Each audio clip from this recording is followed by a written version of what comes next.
Patchwork and Poodles, and today I'm going to show you all about how I baste my quilt using a spray basting spray. I first start by taping my backing onto the floor using painter's tape. It is important to take your time with this step to ensure that your backing is nice and smooth without wrinkles or puckers. However, be sure not to stretch your backing, as this can cause issues when quilting. I tape the entire backing to the floor, smoothing it out as I go. Sometimes I have to reposition pieces of tape to make sure that everything is the way I want it to look. Then, I lay my batting on top. Batting has a right and a wrong side, so feel your batting. You'll notice that one side feels smoother than the other. The smooth side is the top of your batting, and you want that facing up. You want the top of your batting to be touching the back of your quilt top. I smooth out my batting on top of my backing.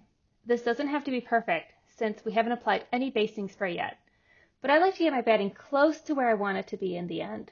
It helps because sometimes batting coming in a roll is wrinkled or pulled and stretched in different ways. So getting it close onto my quilt helps me to make sure that when I'm spraying, I'm not having to do too much repositioning. Cut off any excess batting that extends past the backing. This will make it easier to handle when spraying it down. Then, gently pull up about 1/2 of the batting and apply basting spray. Some fabrics, like this one, didn't want to stay taped down. So, if some of your tape comes unstuck, you can go ahead and just tape it back down. I pull the batting onto my lap. This allows it to stay in the area I want it to be. Then I hold my spray bottle about 1 foot away and spray onto my backing with a sweeping motion. Don't stay in one spot or you might apply too much spray and cause overspray, which is when you can see your basting spray through your fabric. I apply basting spray to about 12 inches at a time. Then I smooth the batting down onto the sprayed portion of the backing, starting from the center and working my way outwards. This helps eliminate any puckers that might otherwise occur. Continue spraying your batting this way until you've sprayed half your batting and backing together. Then repeat on the other side.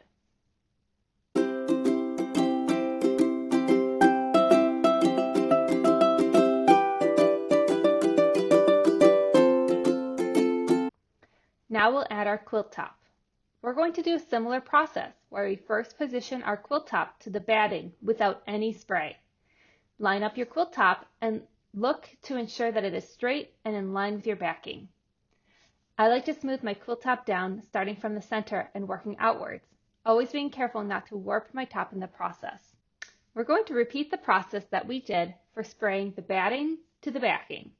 This time we're going to spray our batting, again in a sweeping motion and in a 12-inch band at a time. Then smoothing our quilt top down, pulling any stray threads out of the batting as we go. I like to pull up the corners and edges of my quilt top and add some additional spray to those areas. This makes sure that all the edges of my quilt are secured together prior to starting to quilt it. Once your entire top is sprayed, you can remove the tape and start quilting. However, I like to first mark my lines with my hair marker before I pull up the tape. My quilt is flat, secure, and really easy to mark at this stage. Once all my lines are marked, then I go ahead and remove the tape and get quilting. And that's how I spray baste my quilts. It takes me about 18 minutes per throw size quilt.